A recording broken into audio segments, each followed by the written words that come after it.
ધોરણ 8ના તમામ વિદ્યાર્થીઓ કે જેઓ અત્રેથી પોતાનું 8 વર્ષ શિક્ષણ પૂર્ણ કરી અને અત્રેથી જવાના છે, તો એમના માટેનો આ કાર્યક્રમ રાખવામાં આવેલો છે. સંયુક્ત રીતે જંબુ સાહેબની વિદાય સમારંભ સાથે ધોરણ 8નો વિદાય તો ન કહી શકાય, પણ શુભેચ્છા સમારોહ કે અત્રે તમે 8 ધોરણ પૂર્ણ કર્યું છે તો તમે અહીંથી કંઈક મેળવીને જાઓ છો અને હવે નવું તમારે કંઈક મેળવવા જવાનું છે. એટલા માટે તમારા માટે સન્માન સમારંભ કાર્યક્રમ રાખવામાં આવેલો છે. તો આપ સર્વેનું દયાળ પ્રાથમિક શાળા વતી હાર્દિક સ્વાગત કરીએ છીએ, આવકારીએ છીએ આપ સર્વેને. 38 વર્ષ સુધી જેમને આ શિક્ષણ સેવા યજ્ઞની અંદર ખૂબ સારું કાર્ય કરી અને અત્રે નિવૃત્ત થઈ રહ્યા છે. નિવૃત્ત એટલે વય મર્યાદાના કારણે. તો તેમને આ તકે આપણે વિદાય આપવી ઘટે.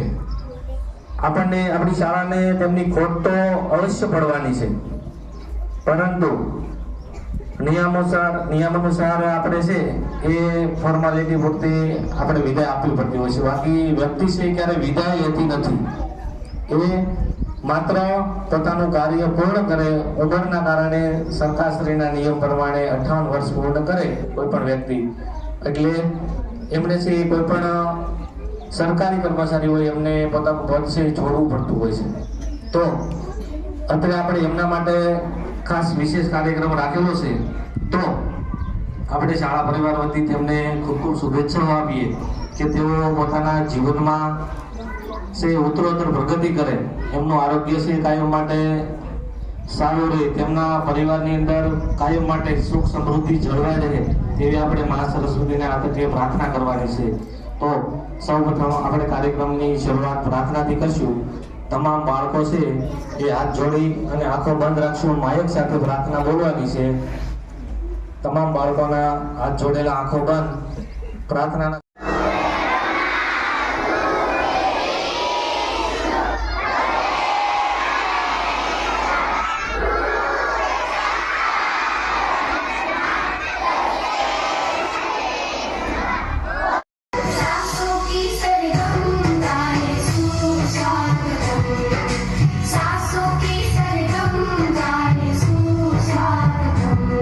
Shubh swagatam, shubh swagatam, shubh swagatam, shubh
नन्हे दीपक की रोशनी से क्या हो सकता है, मत पूछो कि इन नन्हे दीपक की रोशनी से क्या हो सकता है, एक चिंगारी ही काफी है अंधेरे को जलाने के लिए। દીપ પ્રાગટ્ય કરી અને આપણા કાર્યક્રમને ખુલ્લો જાહેર કર્યો। ત્યાર પછી કાર્યક્રમને આગળ વધારતા આપણે મહેમાનશ્રીઓ કતરે ઉપસ્થિત છે તો તેમનું શાળા પરિવાર વતી સ્વાગત કરીએ છીએ।